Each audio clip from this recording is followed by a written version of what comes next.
Hey, good morning, everyone. Welcome to this broadcast.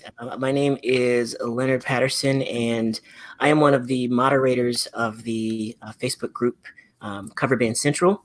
And I also own my own agency called IndieBandCoach.com. But today we are, able to have a really cool session because obviously, with a lot of things going on right now, there are a lot of creatives and especially a lot of musicians who are transitioning from the live shows that just got canceled for who knows how long to trying to find a way to connect with their audience and things like that online. So just as a way to try and help bridge that gap. Myself and Steve Witchell he's the owner of the coverbandcentral.com page and the awesome Facebook group. And actually, a lot of creatives are trying to find ways not only to do it, but folks like us are trying to find a way to help other bands and band leaders and stuff like that get their music online. So through that whole process of looking for different solutions and different ideas and things like that, I had the pleasure of stumbling upon Twitch for musicians, and just over the last couple of weeks have had a chance to really dive into some of the nuances and things involving Twitch.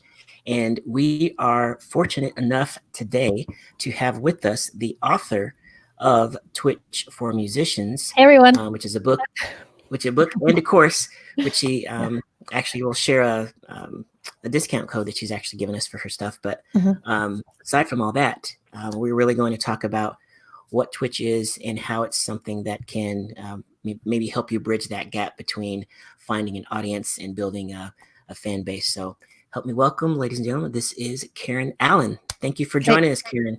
Hey everyone, I'm excited to be here. Awesome, thank you.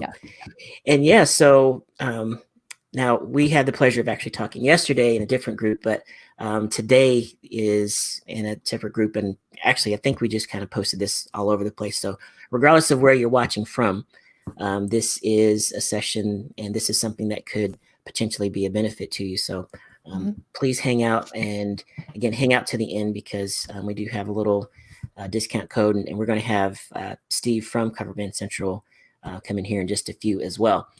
But Karen, tell us just a little bit before we dive into the whole Twitch thing, but tell us just a little bit about what you do and maybe what you were doing right before the Twitch and whole thing. Just give us a little bit of background and just introduce yourself real quick.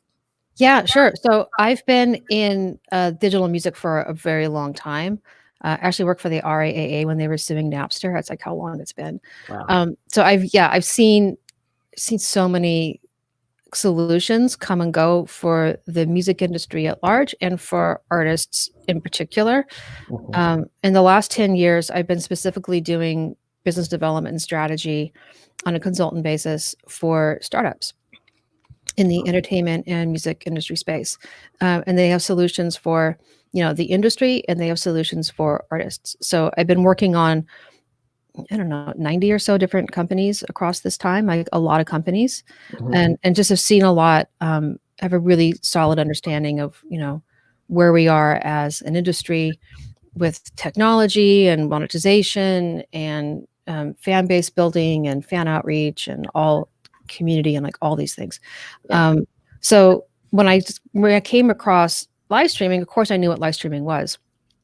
Been involved in it for years and years. Had companies that did it, but I've never quite seen it the way I saw it with YouNow and with Twitch.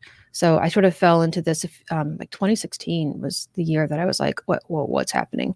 And mostly through YouNow. So YouNow is it's a community live stream platform, and it's mostly teenagers.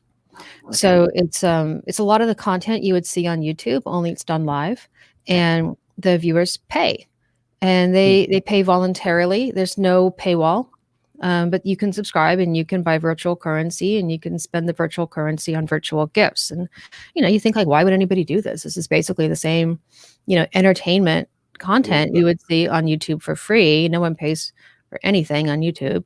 So what's actually happening? So I decided to start a channel, and figure out, A, how hard is it to build an audience? B, will anybody pay me for anything? C, will I connect with anybody? Like what is happening here? Yeah. Um, and I was surprised at how easy it was, and I was surprised at how easy it was to start a channel and make content, and how easy it was to get people to watch and to hold them.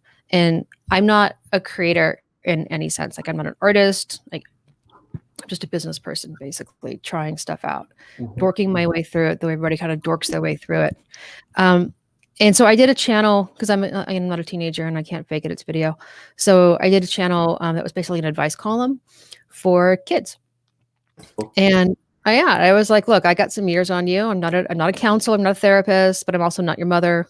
I'm not, I'm not anybody in your life. You can ask me a question. And I even set up a Snapchat so people could Snapchat me questions. So if people knew who they were, because when you're on a platform, after a while, people get to know the usernames. They get to know each other. Mhm. Like, if you don't want other people to know that what your problem is, Yeah, yeah, yeah. Snapchat me. Um, and it was great. I got so many great questions, and we talked about politics and religion, and coming out, and like all Yeah. kinds of like interesting stuff. Um, and I noticed that when a few days had gone by and I hadn't streamed, I would get messages, like, because you can message people through these Wow. platforms too.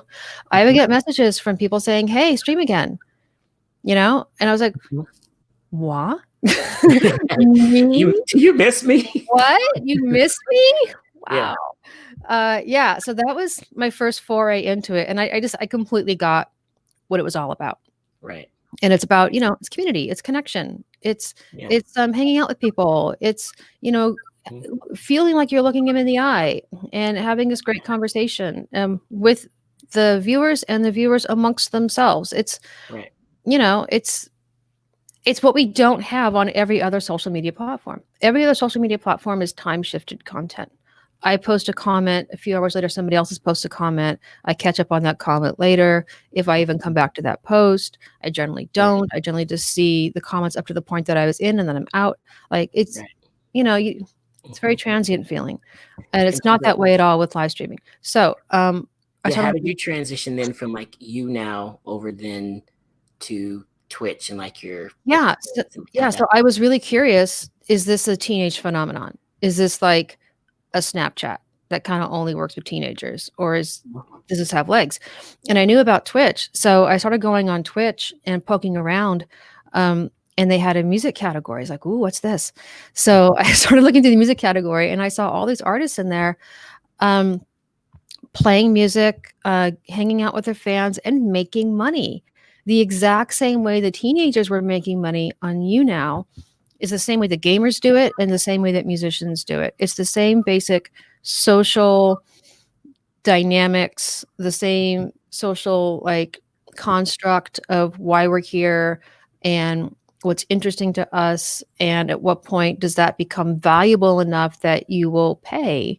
And both platforms have ways to pay to make your experience better. Not Gotcha. just like, "Hey, I think you're great, here's $5."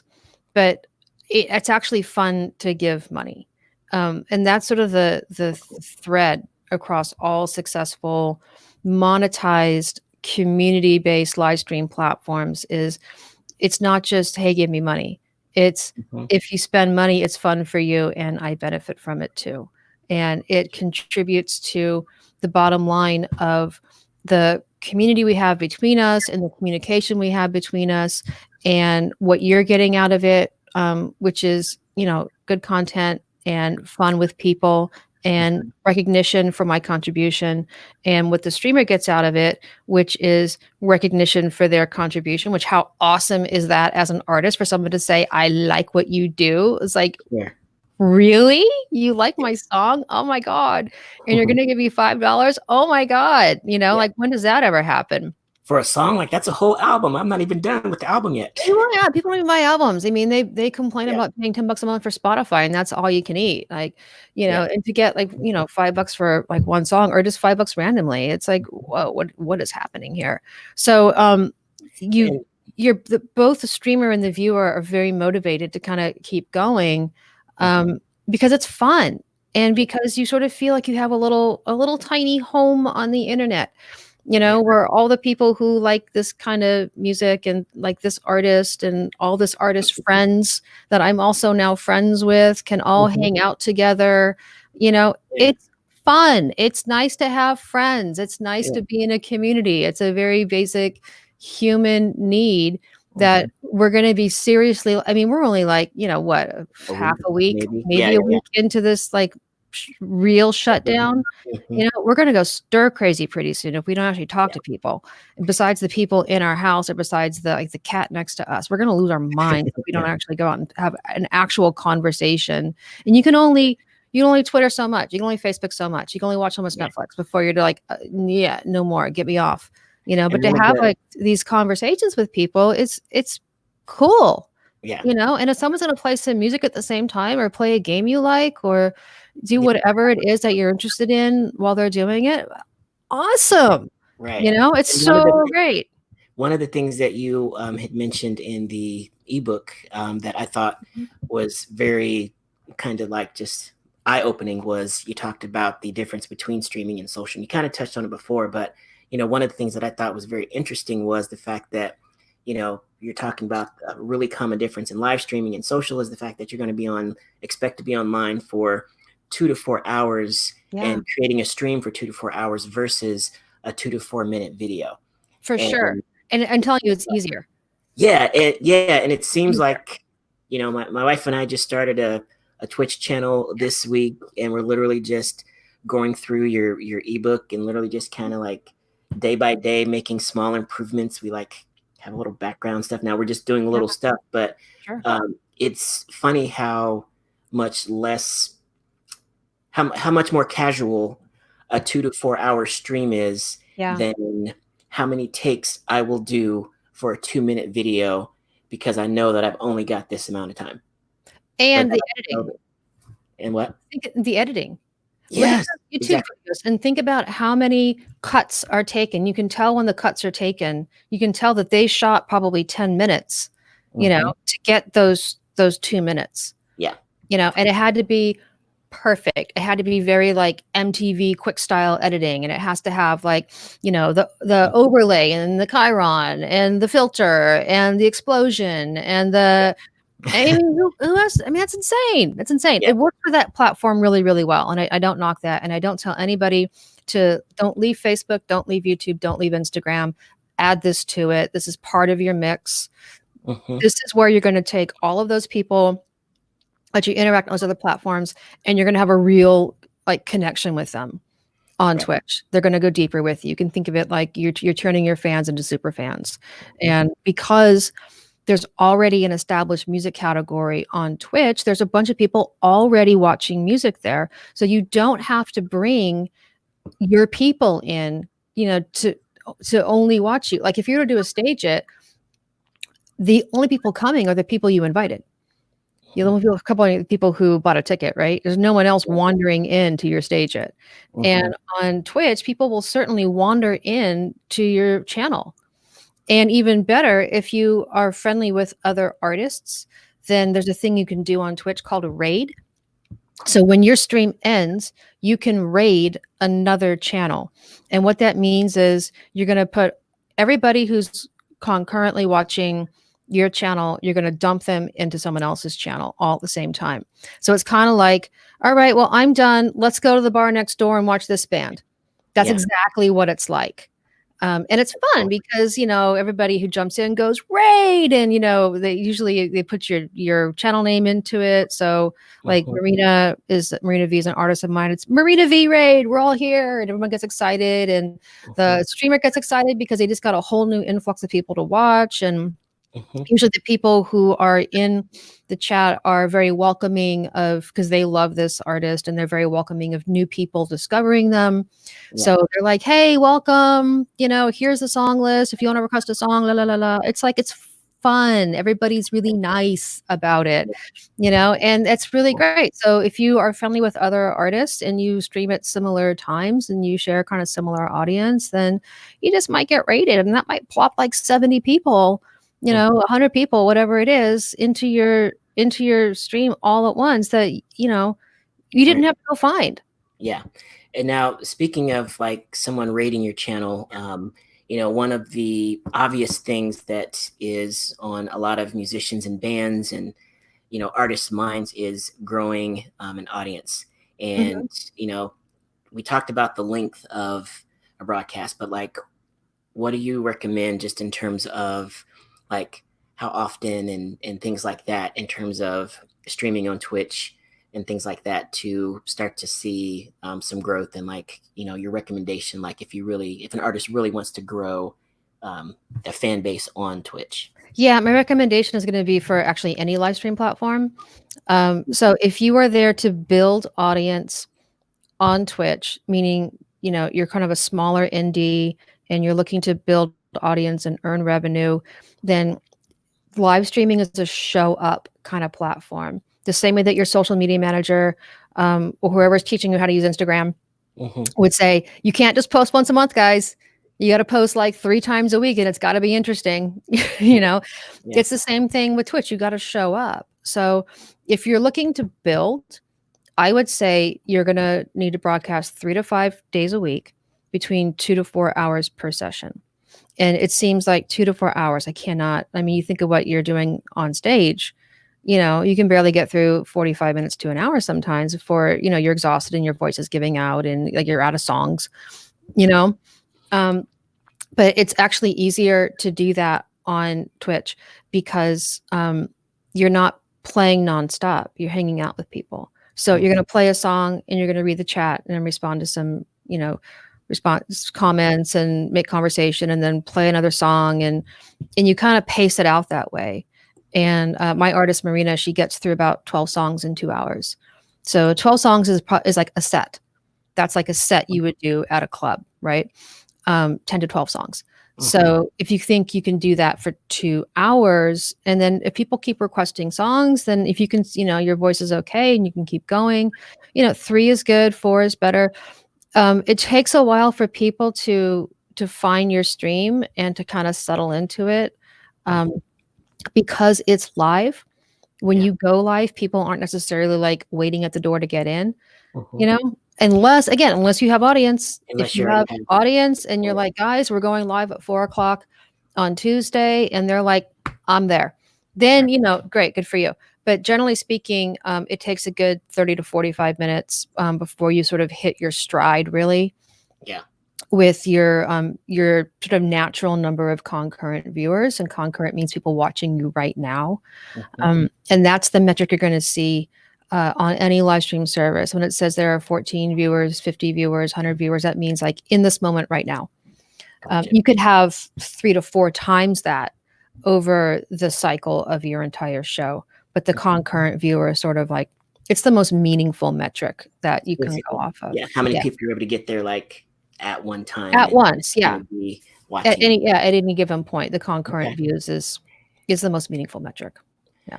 And so then tell us a little bit about, you've mentioned her a couple times, Marina V. Hmm. Obviously everyone is coming at this, it's like we're all going to end up online, but we're Hmm. all coming at it from our own personal reasons and standpoints and needs. Some of it may be like, what, my job is good, I'm just doing this for fun. Other people may be like, what, my job's gone, I need to find a way to make this happen. Tell us a little bit about your experience with Marina and kind of her situation and how you were able to help her find her platform on Twitch. Yeah. So just like I wanted to do a channel on how to figure out, I wanted to do a channel on Twitch to figure out Twitch. Mhm. So I actually started 2 channels. I started one that I still do today. It's called In Rotation. Um, and I specifically have artists on there that want to try Twitch, but don't want to start their own channel right now because it's kind of a lot to start a channel. You don't just click go live on Twitch and you're live. Mhm. It's a whole thing. Like I wrote a book about it because Yeah. it took me 6 weeks to figure it out. And I'm like, this is insane. Artists need to have a much easier on ramp onto this service. And the thing is, it's not particularly difficult. There's just a lot to it. And there's nothing that explains it step by step, A to Z. So it took me a while to like figure out all the pieces. And if it was difficult for me, then it's definitely difficult, for the because I'm like just nerdy enough to sit there and like read through it, but a lot of people aren't, and they'll get discouraged and walk away. So Yeah. so so yeah, that's why I wrote the book. But so I started 2 channels in rotation where I feature artists who want to try it but don't really want to commit to a channel right now. I produce everything. I video conference them in. They bring the people. I do not bring an audience. So you need to be able to bring in like at least 50 concurrents to make it worth your time. Okay. And if you want to monetize, we can monetize. We split the money. That's what I do for artists. And that's just twitch.tv/in rotation. And there's a link there to apply to be on it. Gotcha. With Marina, her name is Marina V like Victor. She's established working indie artist who makes her living putting out records and touring and getting sync commissions and all of that. She has a really nice core group of fans who crowdfund her records, and she makes a nice living playing wineries in the summer and touring with Howard Jones. And she's good. She's really, really good. She's got shit going on.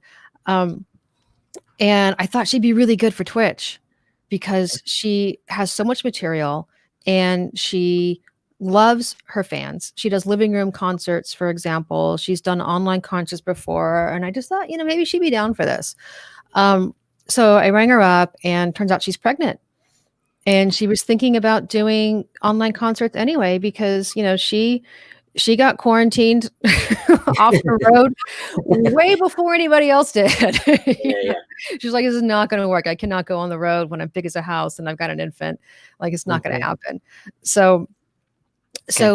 we kind of got her set up before she had the baby. She was up for a couple of months before she gave birth. She took a couple of months off after she gave birth. And then she kind of slowly got back into it. She was doing 1 day a week for a while, and I got her up to 2 now. We're trying 3 for a while, but it's hard. Her baby's 10 months old. If anybody's ever had a kid in the house, how 100% demanding that is. And even with, her husband works from home. So they've got 2 people on the job, and they're still just like getting their butts kicked over it. So 2 is about all I can get out of her a week. Yeah. But yeah, it's been great for her because it's been a way for her to stay visible to her fans. She's been recording a record this whole time. So she's been crowdfunding for the record, and she's, playing songs on the record, and we're kind of seeing how they're evolving over time. And her fans, were pretty big fans, but they're a whole family now. Like, a lot of her fans didn't know each other, and now they all know each other. Even if one lives in Germany and the other lives in Las Vegas, like we all know each other now. That's cool. Yeah. And if she takes like a week or 2 off for whatever reason and then comes back, it's like a family reunion. It's really weird. It's like, Barry, Steve, Heather, what's going on? How is this? And it's weird how you really develop, these little online relationships with people. And she is sort of like the nexus of it. And the interesting thing is all of her fans didn't know about Twitch until we brought them to Twitch. And then because we raid people and because they learned how to use Twitch through our shows, and because we raid people, I have seen her fans follow other streamers, subscribe to other streamers. And I know they're subscribing because I can see them using their emotes. And we'll talk about that. But when you subscribe to a streamer, every streamer can make that. Every streamer that's a part of the monetization program on Twitch, which is not that hard to get to, they can make custom emoji to be used in the chat anywhere on Twitch. But it's meant to be used in their channel. And I see them using that custom emoji. They're called emotes on Twitch. They're not called emoji. I see them using those custom emotes, and I'm like, oh my God, they got into it. They actually subscribe to another channel.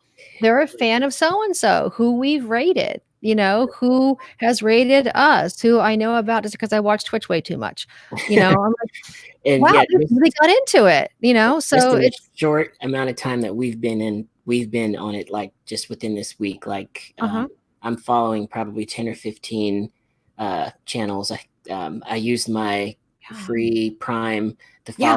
follow somebody. But yeah, they're really fun to just like drop in an emote and then have the person like immediately respond and say thank you, or Yeah. you know, um, donate some bits, or Right. don't make a donation and basically and have them make a contribution or say something back to you. So it's that whole opportunity. That's kind of what I wanted to do, is just like get in there as a viewer and just kind of see what the experience was like, and Yeah. it's been It really feels fun. good, and I'm telling you, it never gets old. Yeah.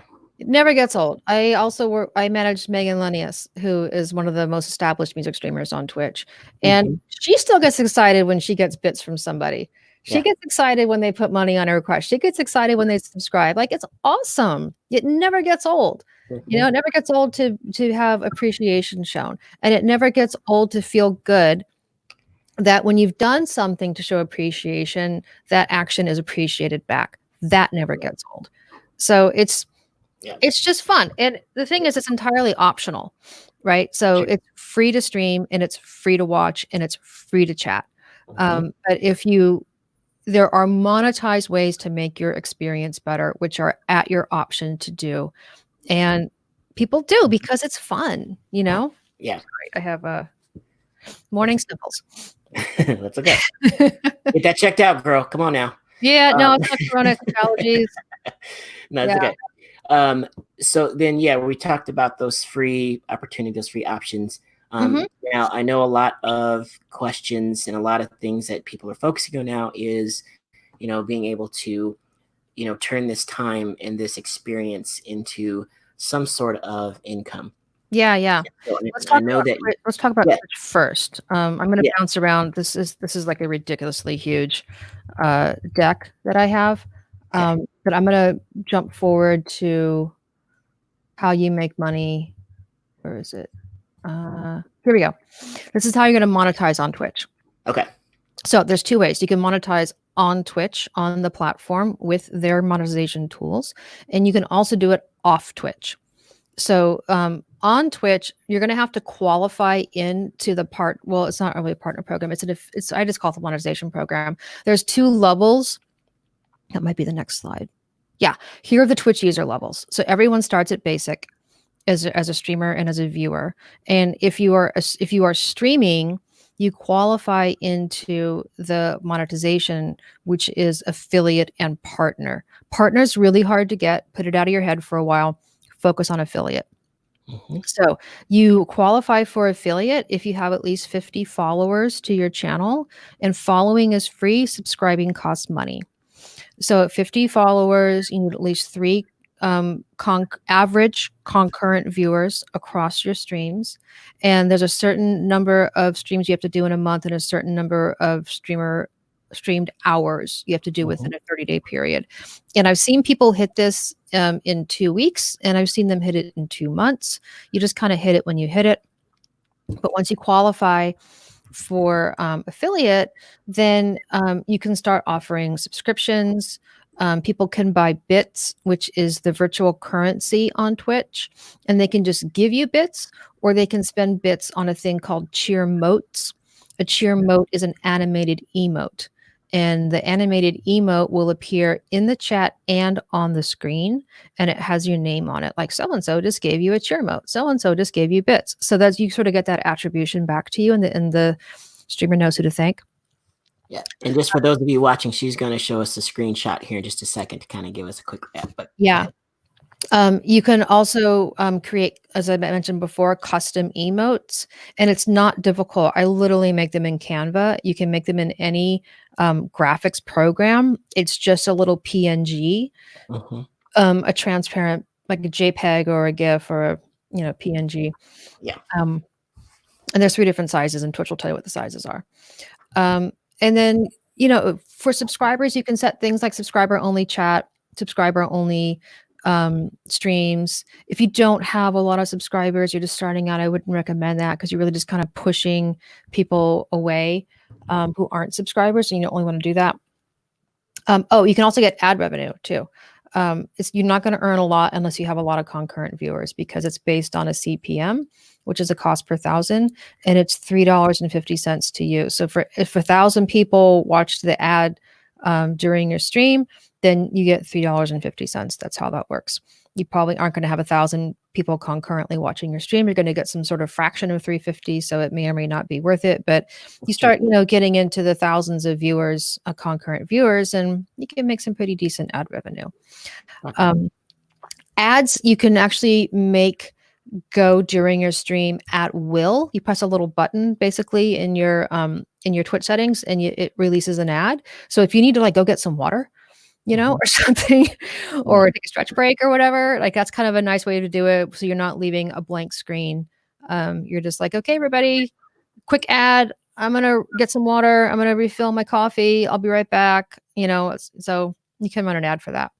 So those are the levels. So the way you're going to monetize on Twitch, again, bits and cheer motes. That's the virtual currency part of it. People will buy bits for $1.40 for 100 bits. That is the sort of like retail rate. Twitch will also put those on sale, but you will always get a penny per bit. So if someone gives you 100 bits, you just made $1. Nice. Twitch, the revenue share on that is you will get $1. You will definitely get 1 cent per bit that is spent on you. But if you look at it in what Twitch is bringing in revenue versus how much you're getting, it's about a 70-30 split averagely. It's hard to nail down because, again, they put it on sale and stuff. But if you want to know like what the rev share is on that, it's about, a 70% rev share to you. Subscriptions sell for preset amounts, and they're $4.99, $9.99, and $24.99 a month. I'm sure we can guess the most popular subscription is $4.99 a month. And Twitch takes half. It's a pretty hefty chunk. So you will get just under $2.50 for that. And then ads again are $3.50 a CPM. Twitch will pay you out once a month, but only if you have $100 at least coming to you. And then you submit to them your tax documents, like a 1099 or something, and then you get the whole amount. If you don't submit that, then they take the taxes out on it. And it's just a straight transfer to your bank. So that's how it works on Twitch. There's a whole other way to make money off Twitch. And you can do this on day one. Okay. And then so real quick, Yeah. the only way to get to that actual subscription level is that once you're on there for a minute and you meet those basic requirements and you become an affiliate. Yeah. Once you're an affiliate, then you're welcome to the monetization program. Right. Partner has a lot of the same monetization mechanisms as affiliate. As you become a really huge partner, I'm talking like tens of thousands of people concurrently watching, you can negotiate for a better split of the rev. And when you're a partner, Twitch is a little more proactive about promoting you on the platform too. But it's really hard to get partner. Don't even put that in your head for now. Just focus on affiliate, focus on building your audience, focus on having fun and figuring out what you're going to do on your stream. That's your short term. Gotcha. Yeah. Okay. So off Twitch is really fun too, because people like to request songs and they will often put down money to request a song. It's not a good idea to require a donation with the song unless you have so many requests. You have to gate them somehow. And then you're like, I'm sorry, it's not even going to register. We're not even going to get to it. We can't play 80 songs in one set. So the ones who actually have money on it are going to rise to the top. So you're going to do this off Twitch through what I call streamer services. And there are two of them. One is called Streamlabs and one is called Stream Elements. They are free to use. And they are what you're going to use to create alerts on your stream, like on the video and in the chat. It's what you're going to use to put graphic overlays. You can also use your production software, but it's more fun to do it through the streamer services. It's a little more interactive. You can put things like donation goals with progress bars, subscription goals, follower goals with progress bars. Basically, Streamlabs and Stream Elements has a direct connection into Twitch. So Okay. actions taken on the Twitch platform, they can recognize and convert that into things like a donation goal and an alert. And they're like the only two that I know that really do this. They also have what's called chat bots, and they can automate your chat. So you can put automated timed messages in your chat, like check me out on my socials. Here's my Spotify pre-save link. Whatever you have going on. Here's my website. Here's my merch. Here's a list of songs that I perform on this show. All those things are streamer services, and people can make donations to you through these streamer services, and all you have to do is either connect your PayPal with these streamer services, which is really easy. Just put in your PayPal address, your email address for PayPal. It's stupid easy. Or they also have credit card processing. And the good thing is that these services don't take any revenue share. So the only money you're going to lose on those donations is the payment processing fee that PayPal takes or the credit card company takes. So if people are donating to you through Streamlabs, Stream Elements, you keep all the money. If they're donating to request a song, you keep all that money, and that can be very lucrative for artists who like taking requests and have a song list. Covers are really popular. If people kind of like your musical style, but they don't really know your songs, they're not going to request your songs. They don't know your originals. They're not going to request it. People like requesting songs they know. They want to hear songs they know. So a lot of artists will do, a lot of covers and then kind of like, do originals like every third cover or something. Sure. So they start to familiarize people with their originals, and the originals start getting requested. But a lot of artists on Twitch, they do covers, and they do their own version of them. And it's just really fun. It's really fun to hear songs, by someone who you think is really good. And it's fun to request it because again, it's that whole, recognition thing. I requested a song, they played the song I requested. That's really cool. And, if you want to show appreciation and support the streamer, then putting down, $5, you can put down any amount you want, honestly. 5 is the average, but, I was 5 to 15 is what I've seen as a common. 0 is probably the most common, honestly. But when people do donate, it's like $5 to $15. And I've seen it go as high as, $40, $60, $100 per song too. Wow. Of course, those are super fans that have money.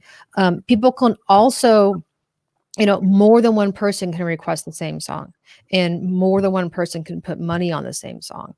So, So if 10 people want to hear one song and they all put down $3, and that's $30 for you to play one song, for example. Yeah. And cool. So Jessica Patterson, whom I know very well. Thanks for the question, babe. Do you need to use? Actually, these are real questions. Like I mentioned, we are using this, so this is a real question that we are asking too. But do you need to use both Stream Elements and Streamlabs as external stream services? You can use either one. Use only one for your donations. Only one for your donations. But yeah, because you just want to send people to one or the other, and they work exactly the same. Like exactly this. It is the Pepsi and Coke of streaming services, right? There's very subtle differences between the two of them. I like one for certain things. I like the other. You can use them both, because just point the money towards one. Choose one for the money. Choose one donation link. Trust me, it's easier that way. Because you're going to create an alert to go with that, and you want the alert to be consistent. And if you have a donation link between Streamlabs and Stream Elements, and you have to create 2 different alerts, it's also confusing for the people. Like they don't remember where to donate for you. So choose one or the other. And where they're going to go is basically streamlabs.com/your Twitch username, or streamelements.com/your Twitch username. And they have a little website page set up for you there where people can put in their username, their amount they want to tip, any message for you. The song request usually goes in that message part, and then they get sent out to PayPal, or it gets processed. The credit card gets processed right there on the site, either one. And then once that action is taken, then Streamlabs/Stream Elements generates the alert and says, "Hey, someone just donated." So Gotcha. Okay. that's how that works. Great question. Yeah. Awesome. And then speaking of playing covers, yes, that was very helpful. But speaking of playing covers, the host of this actual broadcast is Steve Witchell with Cover Band Central. And just as we're kind of talking about covers real quick and all that, I wanted to bring Steve on and just chime him in here for just a second. There he is. What's up, buddy? Yeah. What's up, guys? How you doing, Hey, man? Good. I'm loving this. Isn't this cool? Yes. That's it's like, really, really cool. So there's just to show you how, again, how many moving parts there are to this, which is why a book is required. There's a whole other service that's going to manage your requests. So you might be thinking, how am I going to keep track of what people requested, who requested it, how much they paid? How am I going to keep a list going of that? How am I going to mark off what songs I played? How do I know, if I'm only going to do 12 songs this show, how close am I to that? Like it's too much for you to write down and track, sure. while you're also trying to talk to people and it's too much. So the community of Twitch, there's a software programmer in the community of Twitch Music who has built a solution for everybody, which is also free to use. Yeah, it's cool. It's called Streamer Song List.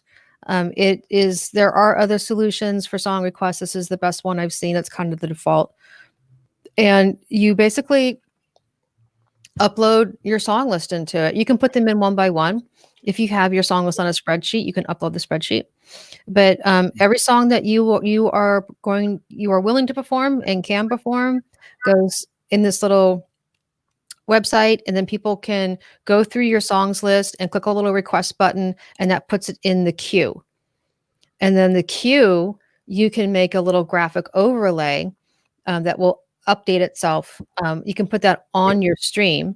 So like here, right here on my stream would be my little song queue.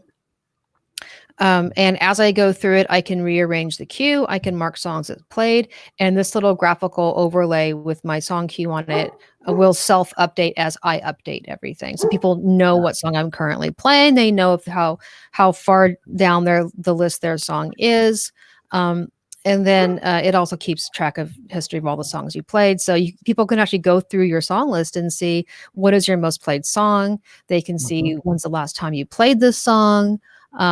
It's really, really cool. It's a great little service. I have questions, Leonard, if you don't mind. Yeah, please. Karen, for people that don't know anything about Twitch but have yet built a decent audience, say on Facebook, how easy or how difficult is it to migrate those people from Facebook to Twitch? It is difficult and it is easy. It depends. It just kind of depends on, I mean, look, I encourage everyone to bring your audience to Twitch, because if all these new artists come on and we're only working with the current people who are viewing on Twitch Music, then, we have a supply and demand problem. So I encourage everybody who has audience to migrate them over to Twitch. It's what we did with Marina. We probably had like a 20% success rate, with she has a pretty decent sized mailing list. Probably 20% of the people came over, and we're seeing new people kind of come over all the time and filter their way through. Her audience tends to be a little bit older too, so it can be hard to get them onto a new service. Right. But before you go live, you want to post to Instagram, you want to post to Twitter, you want to post to Facebook. Going live in 30 minutes. Here's the link. Marina always does a little video saying, "Hey, everybody, we're debuting these songs today. We're getting set up here. We're excited to see you. We're on at 12:30. See you soon." So people like videos. Gotcha. So you got my wheels turning. Leonard knows for for a couple of years. I've known Leonard now, and I'm always trying to improve things and come up with ideas. And so you got my wheels turning here. I have an audience of over 150,000 people. Whoa. Yeah, for Cover For Band your Central. band or for Cover Band Central? For Cover Band Central. Okay, yeah. awesome. Okay. So I'm thinking, you said it at the top that you were doing like an advice type of thing. So I'm thinking that I could parlay that idea into, what I do on Twitch, because I don't really go in and perform. I can, but that's not my thing. I'm trying to lead this group of performers. Yeah. So if I were to go into Twitch and sign up and then do something similar to what you've been doing, my goal would be to get people from Facebook over there so that I have a large audience to do all this stuff. Now, when you do, you said you share it to Twitter, share it to Facebook when you're going to go live. Can you connect that with like Facebook Live, or is it a completely separate thing? You can multicast for sure. Okay. So the way you're going to set up your broadcast, you're going to use a program called OBS. Yes. And OBS. yeah, so OBS, it's free. It's open source software. It is very stable. And that's what you're going to use to produce your stream. Think of it the way you use Pro Tools to produce a song. Or iMovie to produce a video. You're going to use OBS, Open Broadcaster Software, to produce your stream. So your video window is going to be in there. You're going to add in your overlays.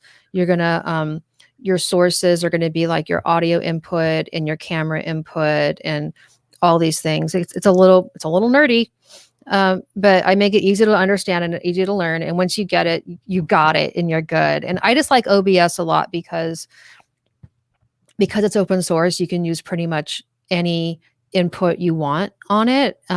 Twitch actually does have their own live stream production software. It's called Twitch Studio.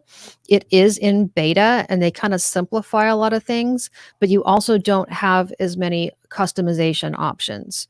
So if you just kind of want to dork around and like get your head around it, then Twitch Studio might be a good way to go just to start off. But I really like OBS because you have so many more options of things you can do, and you kind of don't want to put too much stuff into your video anyway.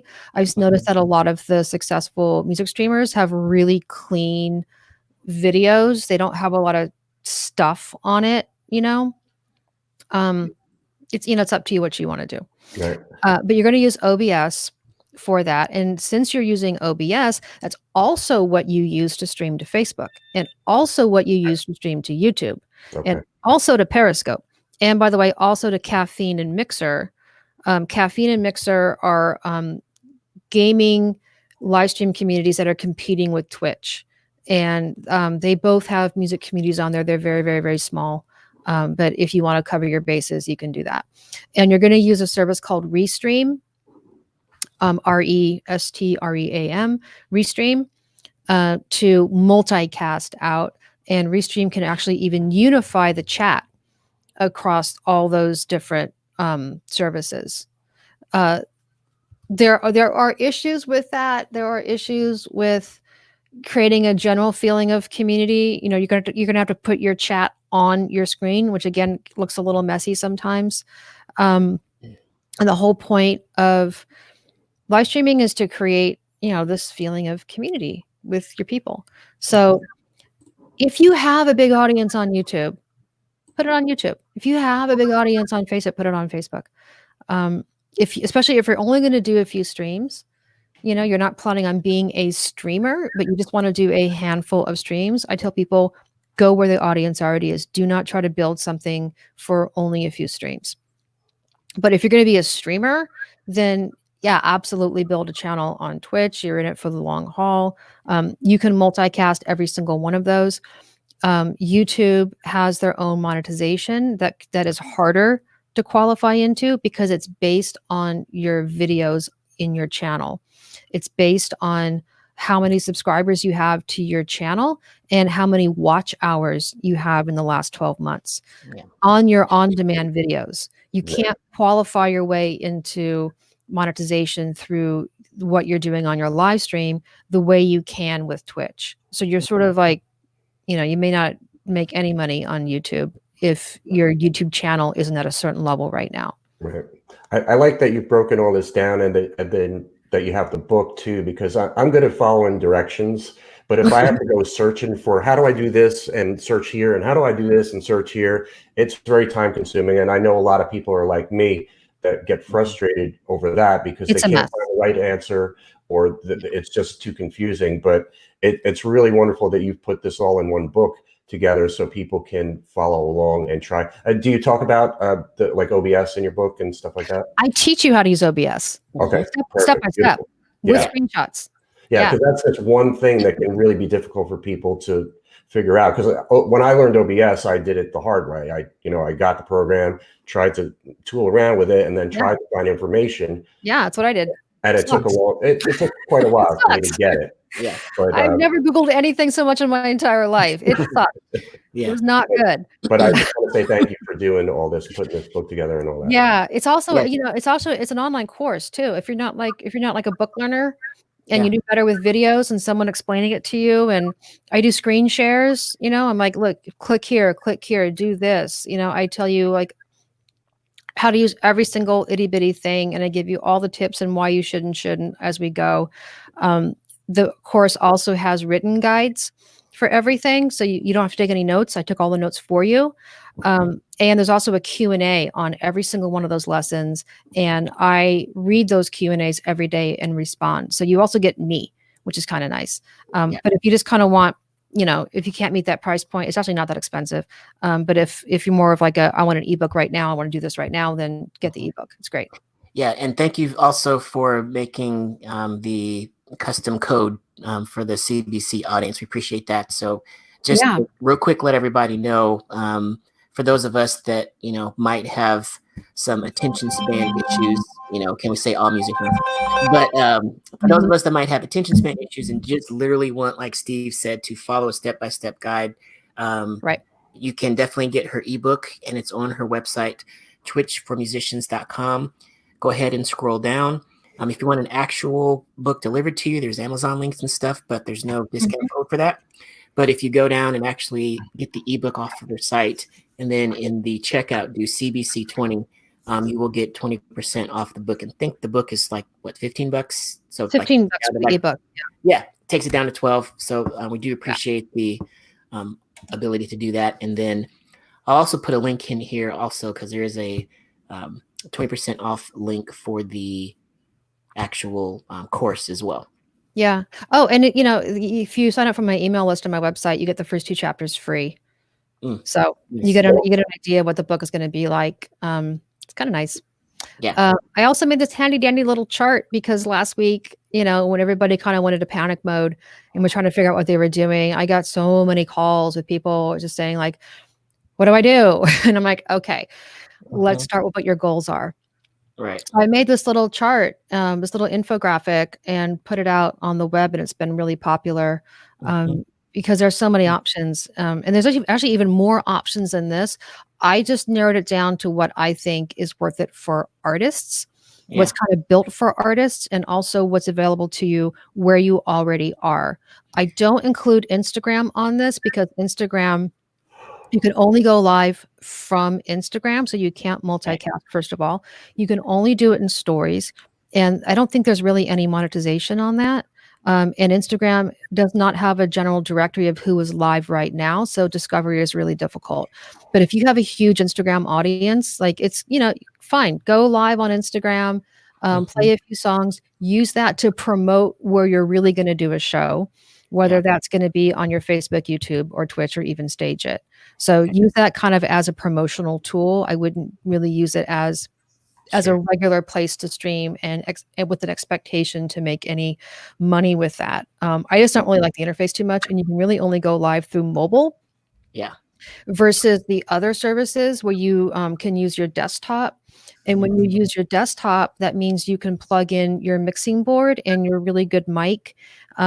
And basically you have more than one audio input, which is nice. And it sounds better, and you can use a really nice camera, which is actually HD, not just whatever's on your phone and whatever your phone connection can handle. It's just a much better experience, I think, if you're really going to do it. If you're just dorking around and want to have fun and do a promotion, then do it on Instagram Live if you have audience there. I was gonna say I really like this. When I first saw this diagram, I'm like, oh my gosh, yeah, this is really great because it just, in a very straightforward way, just like, okay, here's all these platforms out here. How do you decide which ones? And not even necessarily like what the monetization is, but it's like, Yeah.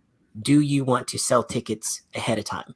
Yeah. Yes, then Stage it. stage it is your answer, and a lot And of look, people are doing that, you and can that's use cool. other video conferencing services, but Stage it's really set up for musicians, and they're Right. really good at what they do. Mhm. So yeah, you could use Zoom. Good for you. Why Yeah, would but you if your want answer is no, Yeah. and like you said, there's a bunch of options, but you just break it down and like, no, I don't necessarily want to sell tickets ahead of time of the stream, then cool. Twitch, YouTube Live, and Facebook Live, and that's Yep. awesome. Yep. Um, And then, is monetization during the stream important? I think Facebook sucks at it. But Twitch and YouTube are actually really good. Twitch, again, it's pretty easy to qualify into their monetization program. YouTube is more difficult because it's really dependent on how your video on demand videos did over the last 12 months. And mhm, that's hard to engineer. That's really hard to fix quickly. sure. So Twitch, and that's way too much information for an infographic. So I just kind of left that out. No, that's great. Yeah, just so you guys Yeah, know, yeah. this would be a multi-page infographic. Um, Hmm. and then the next question is, how discoverable do you want to be? Because discovery on Facebook and YouTube both kind of suck. Hmm. Definitely sucks on Facebook. At least YouTube has in the navigation, like here's everything that's live right now, but they only really list a few on the page that you see, and then you got to click on a category to see everything, and it's just not very good. It's just Yeah. not very good. So it's kind of why I say if you have audience on YouTube and people know to go there to see you, if you have it on Facebook, then it is worth your time to do a bunch of streams there because you're going to have audience, and that's what you want, right? Gotcha. But if you would like to be discovered by other people and be in a larger, more supportive music community, Hmm. and go for Twitch. Twitch is Yeah. pretty good at that. They're all about community. They've been doing music for a long time. They just hired a staff maybe like a year ago to really focus on this. They're very serious about growing it out, and they're very serious about being true to the music community as they do it. So they're a very smart team over there. And I like them a lot for those reasons. So, but if you are looking at the other options, I sort of broke out on this slide here, how the monetization works on each platform. Cool. Yeah. Awesome. And And the next now, page is YouTube. cool. And we can screenshot this and share it if you guys want it. But I Yeah. think one of the cool things that I would love to have you show folks is just if you got that screen grab of Marina V's actual Twitch Yeah. layout, just so we can kind of show some of the stuff that you've been Yeah. sharing a little bit. So this is what a stream looks like. It's fairly standard, across like a YouTube stream will look a lot like this too. Okay. But this is what it looks like on Twitch. You can see she has two cameras on her. She likes to get a side angle so people can actually watch her play. That right here, the SJ Burns donated $5. That's an alert that will only be on there for about 5 or 6 seconds and then go away. So when someone donates, we use Streamlabs for that, and we use Streamlabs to create this little alert so that when she gets a donation, she knows and she can go, "Oh my God, SJ Burns just donated. Thank you so much." So she doesn't miss it. So she can say thank you. We also create down here. It's kind of hard to see, but we also create down here. It's right here actually. An alert in the chat that also says this. So if her head's down and she's playing piano, she misses this. When she's done with her song, she'll go and she'll read through her chat and she'll go, "Oh, so and so donated $5. Thanks so much." You can also make what's called an event list, which is right here, which is a listing of recent actions that people have taken in your stream. And it can be like, I followed your channel, which is free. I subscribed to your channel. I hosted your channel. I rated your channel. I donated money. Any number of things you can program to be in this. And as a new action is taken, this pushes down and the new action goes to the top. So it's kind of like a little running tally. And so she can look there and say, oh, here's all the things that happened recently. This is the song request overlay I was talking about. This is generated by Streamer Song List. And we have, the title of the song and the artist and the amount that was donated and who donated it.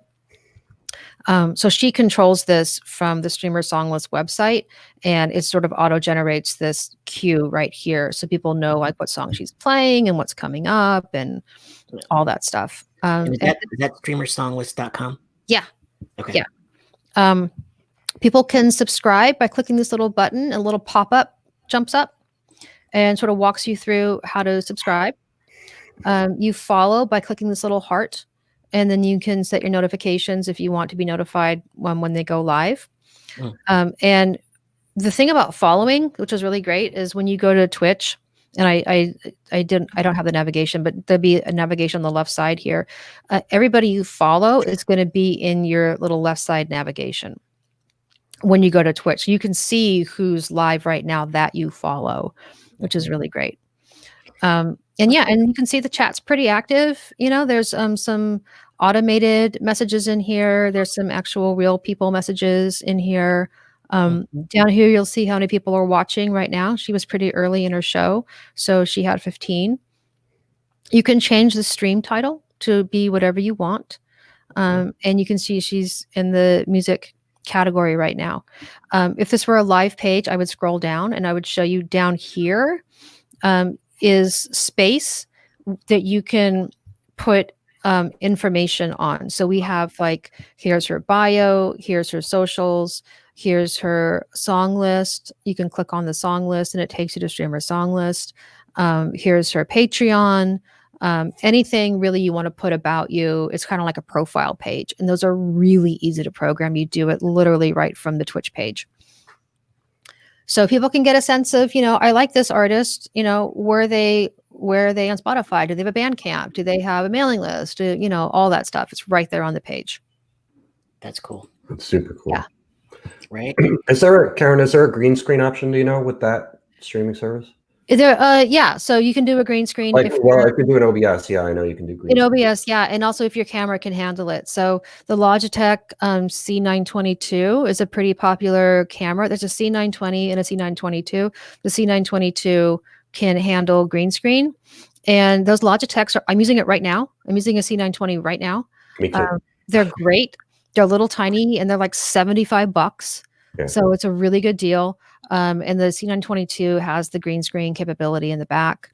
I will say the background of your stream is really important to the kind of vibe you're creating around yourself and what you're communicating to people.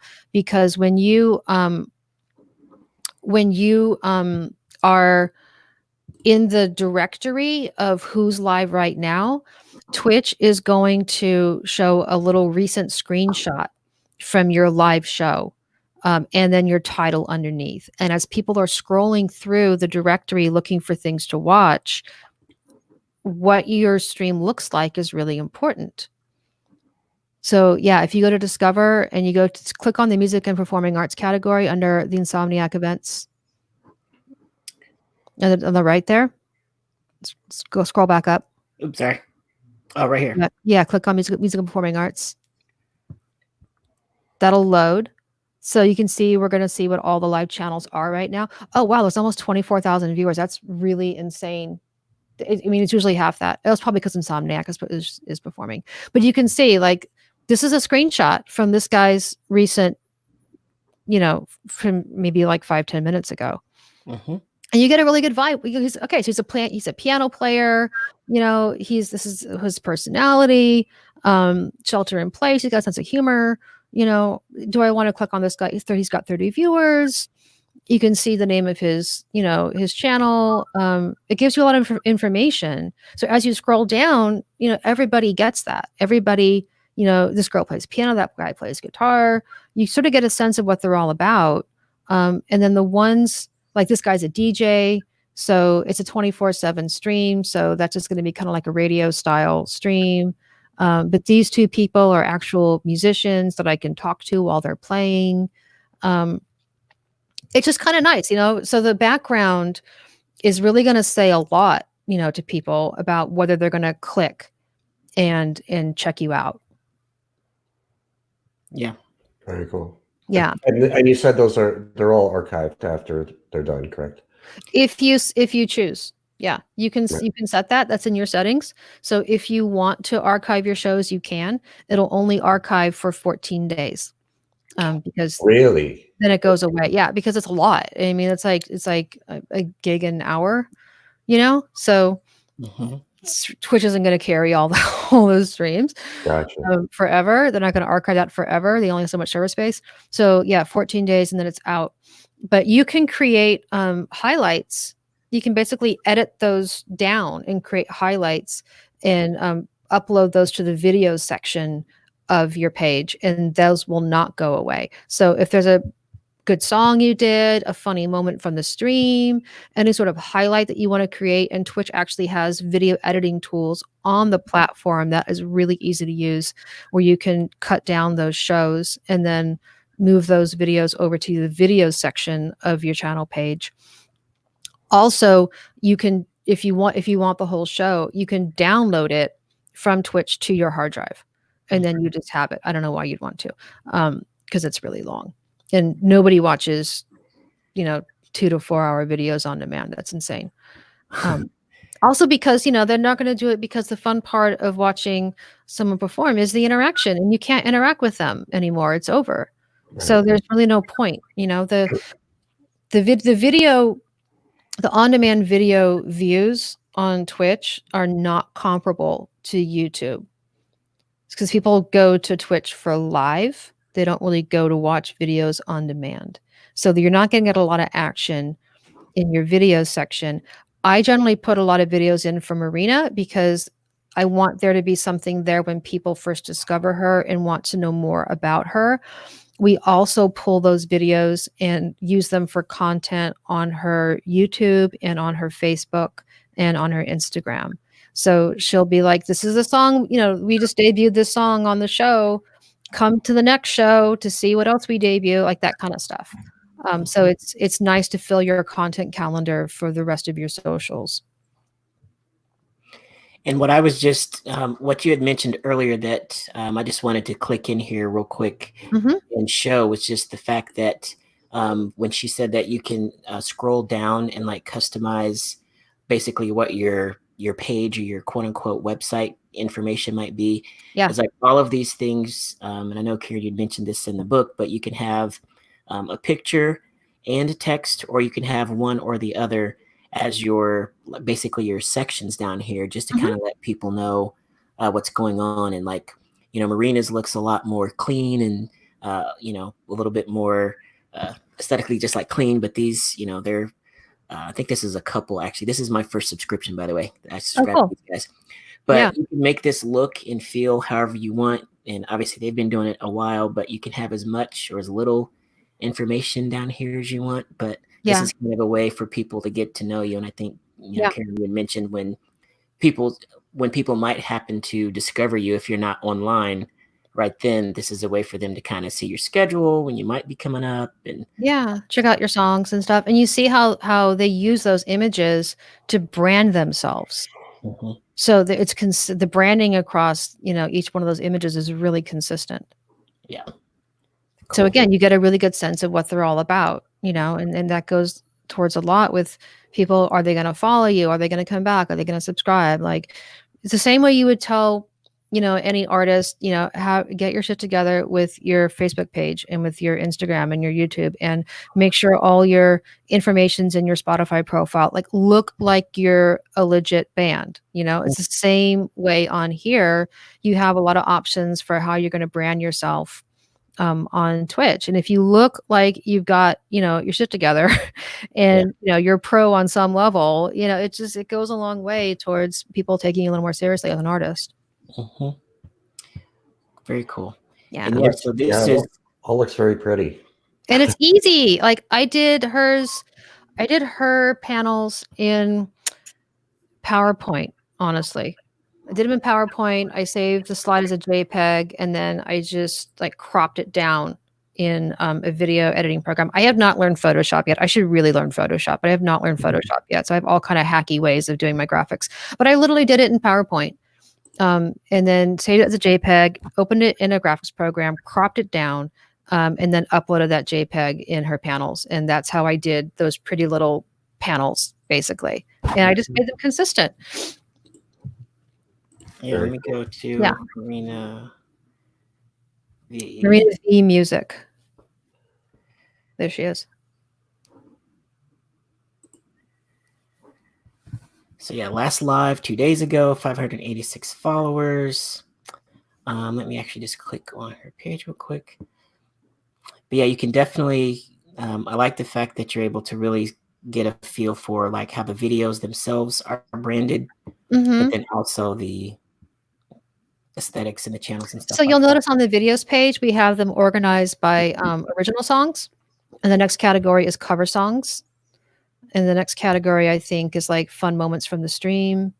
And if you were to click on any of those videos, it would play. And then the next video in line would automatically play when that's done. So again, it's just a really good way for people to check you out and see what you're all about. Like we had some contest winners because she did she's crowdfunded her own record herself. So she had some contests running. If you donate so much, you're eligible to win the microphone that I recorded with. Like that kind of stuff was really fun. And then anybody can make a clip of your show at any time. Clips are only 60 seconds. Highlights can be as long as you want. But people can make clips. So if fans really liked a moment, they can make a clip and that goes into your clip section.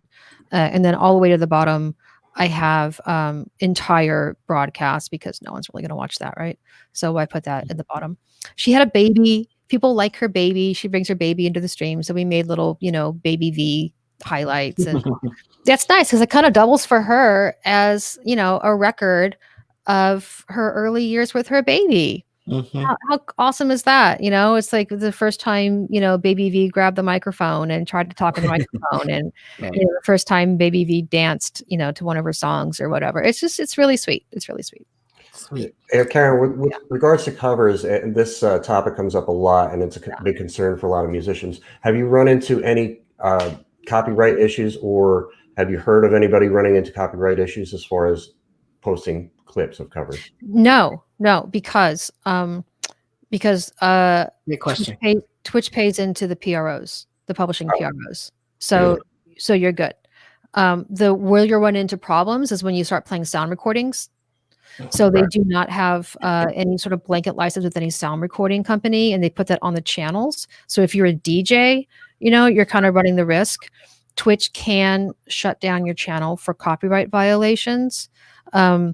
What they will definitely do is they will scan all your archive shows, and they'll run audible magic against those archives. And if they detect a sound recording, they will mute all the audio during that sound recording. So if you're a DJ and you're playing a bunch of sound recordings, your archive is going to be one big red line, one big mute, basically. But everybody else, who is playing covers, you're fine. They're covers. They're paying the PROs. You're good. There's probably a lot more copyright stuff that needs to be worked out with Twitch. They have really good copyright people over there. So, we'll see how it plays out. But for now, you're good. Play your songs, play originals, play your covers. You're good. And I've even seen, thank you, Karen. And great question, Steve.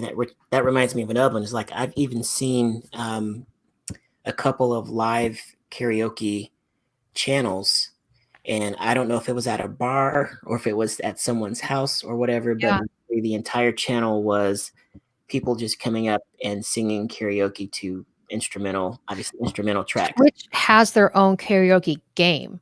It's called Twitch Sings. Oh, is that what that is? That's what that is. Yeah. So there's a category for every game. There's a category for everything on Twitch. So the category is called Twitch Sings, and they actually built their own karaoke game. So you download Twitch Sings the way you would download a game, and you go live from Twitch Sings. You do not go live from OBS. You go live from the Twitch Sings game that you downloaded. And you can choose the songs. You can even duet with people. So if someone has done a song before and they leave a recording of it, then you can duet with that recording, for example. And it works like most karaoke games. It kind of like grades you and grades you on if you saying the words right or if you hit the right notes and so forth. And it's fun. So if you're just a singer, and that's what you do, and you don't have a band behind you, don't play an instrument, go on Twitch Sings. It's separate from the music category, and it gets kind of its own audience as well. So there are plenty of artists on Twitch who will do Twitch Sings every so often just to kind of like expose themselves to a new audience. The other thing that's good about getting to know Twitch Sings is Twitch has an annual conference called TwitchCon, kind of like Comic-Con, only it's TwitchCon. And it is a big freaking deal. Like 50,000 people go to this thing. It's crazy. Yeah, it's insane. What? I went to it in 2016. It was big then. I went in September. It's in San Diego, exactly where they hold Comic-Con. It's huge. It's a big, big, big, big deal. And by the way, if you're into Twitch, it's ridiculously fun. It's really, really fun to go. Anyway, so at TwitchCon, they have a competition for Twitch Sings.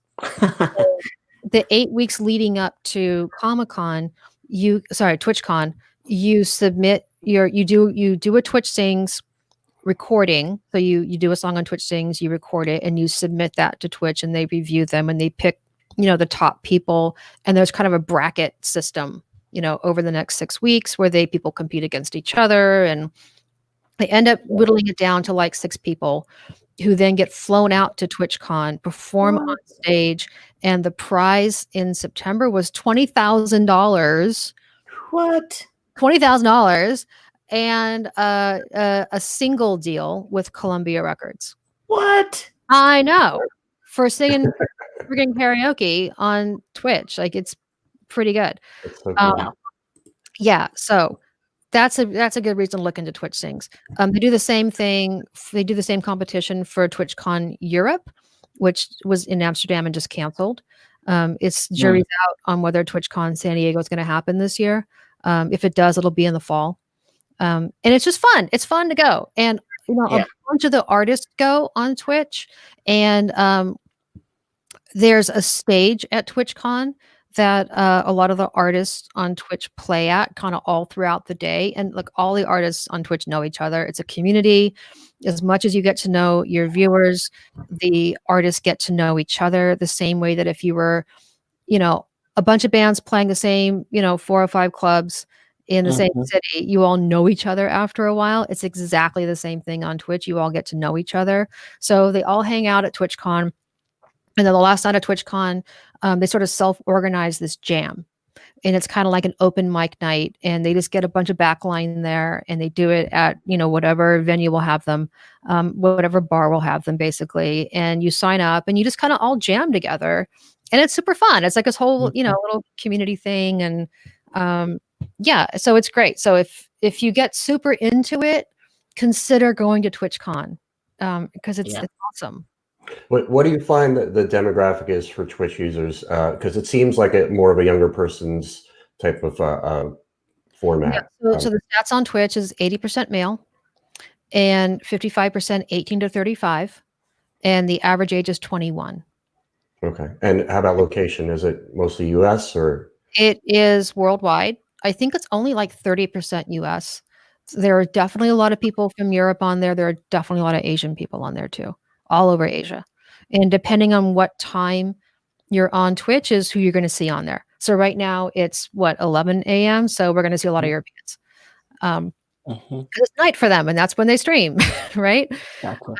And so, so also consider, like, if you have a big European audience, then definitely do a daytime show like once a week, like Marina does. She definitely has a big European audience. So Sundays at 12:30 that's the time we do the show for her European audience, and then we pick a weeknight for her mostly U.S. audience, because that's kind of easier for them. A weeknight's easy for them to pop in on.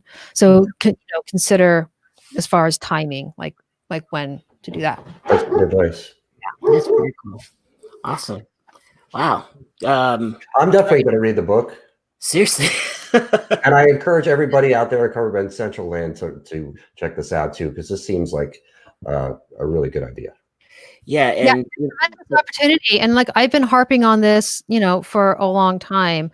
I feel like everybody's just sort of finally come to play in my sandbox. All this stuff. That's what I feel like too. I've been touting live streaming for years, right, Leonard? Yes, Definitely. I've been telling people since 2016 how great this was. Literally, I was at Meetum, which is a big music conference in Europe. I went to South by Southwest and had a big panel there.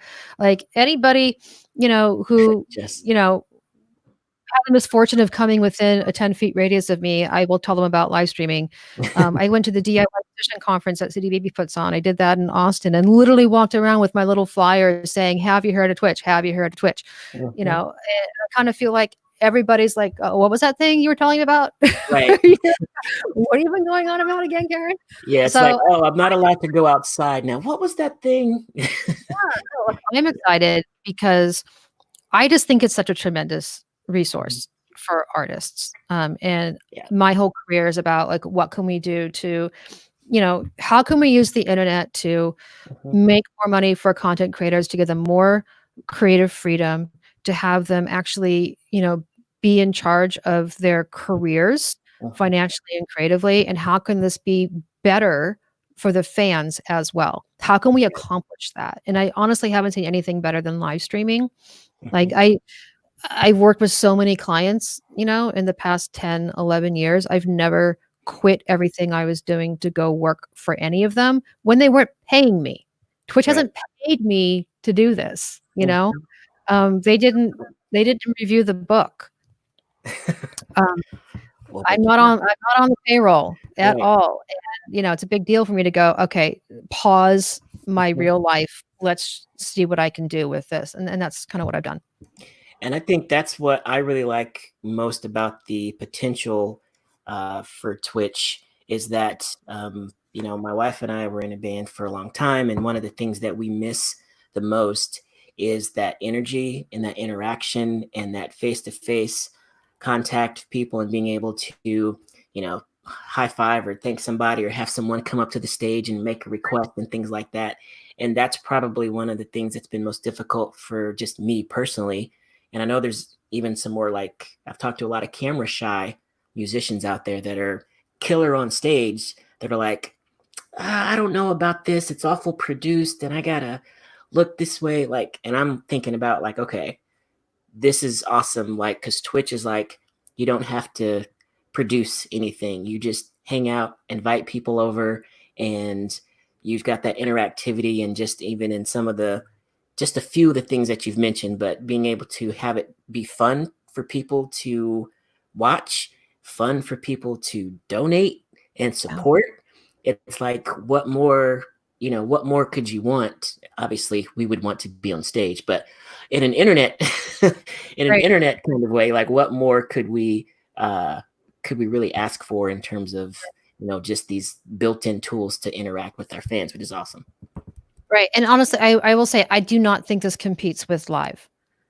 So I don't think that if people watch you all the time on Twitch, they're not going to go see you live. It's a different experience live. Definitely. It is.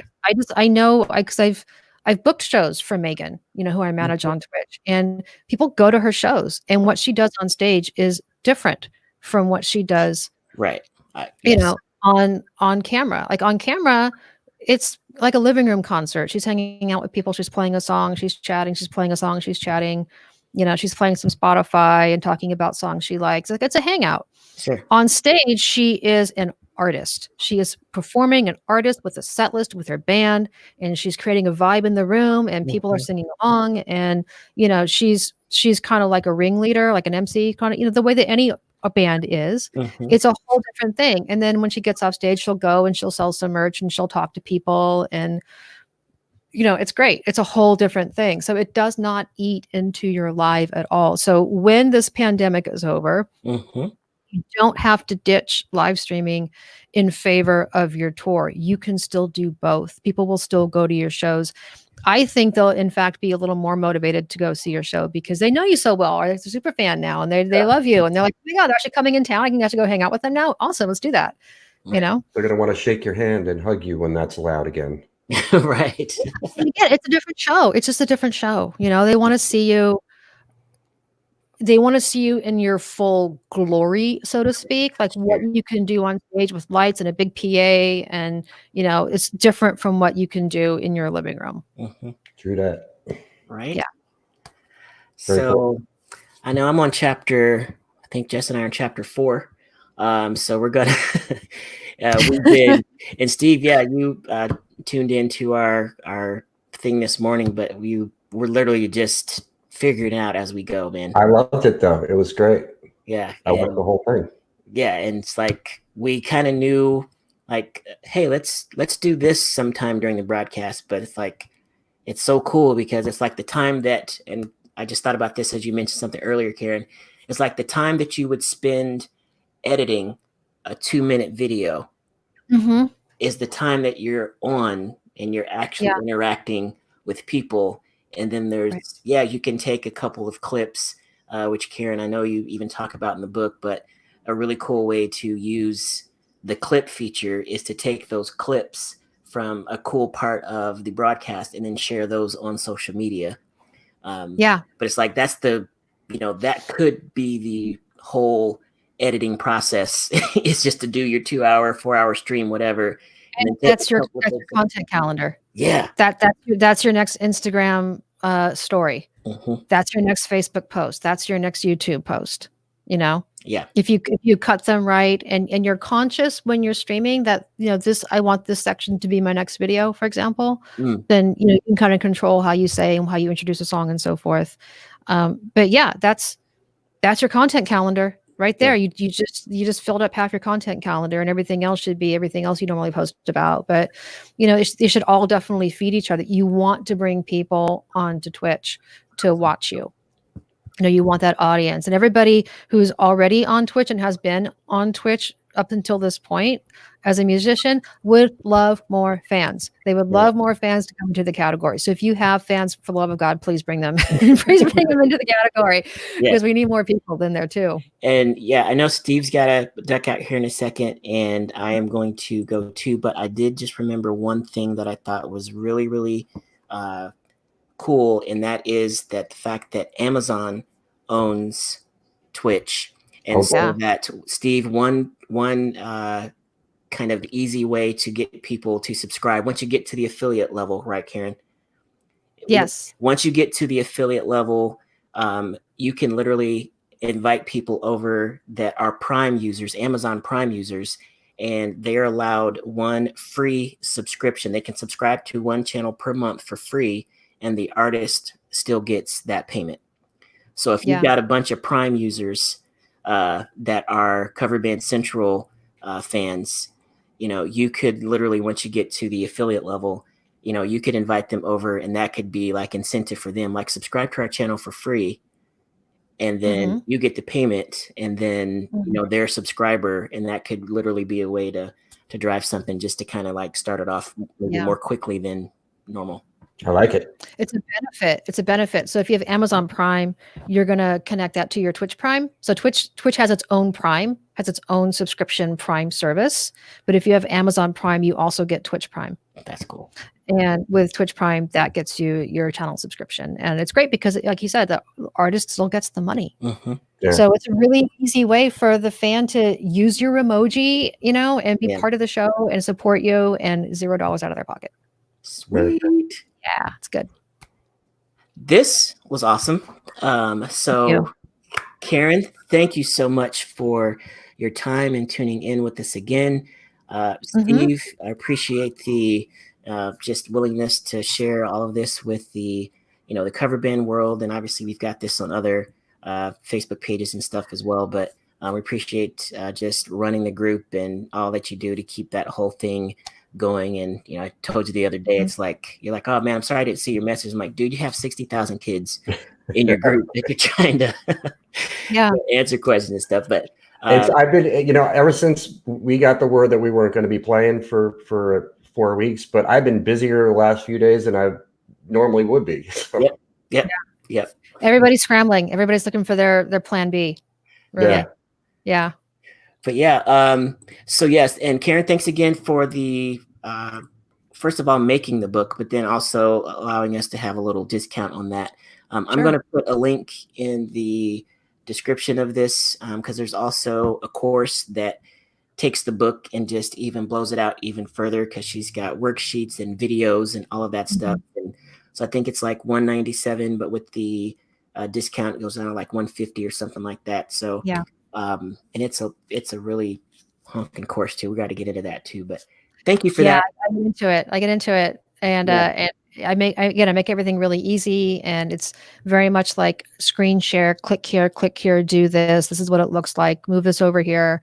Like Nice. I get really deep into it. I'm just nerdy enough to like all this stuff, Sweet.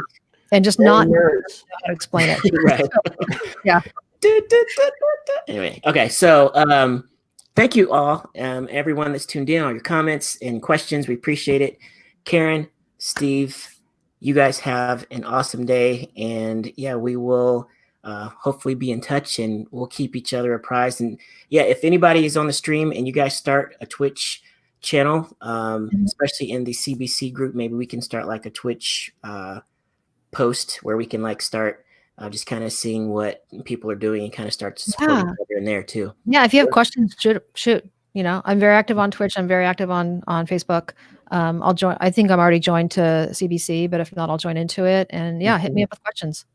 Yep. And then you're also on Twitter, Twitch for Music, right? Twitch for Music on Twitter, Awesome. and Twitch for Musicians on Facebook. Yeah. Good deal. Sorry for the noise. The garbage truck is coming. That's okay. That's okay. All right, everyone. Have an awesome day. Stay safe, stay healthy, and stay inside. Great. Thanks, guys. Really fun. Thanks for having me. See ya. Thanks, Leonard. Alrighty.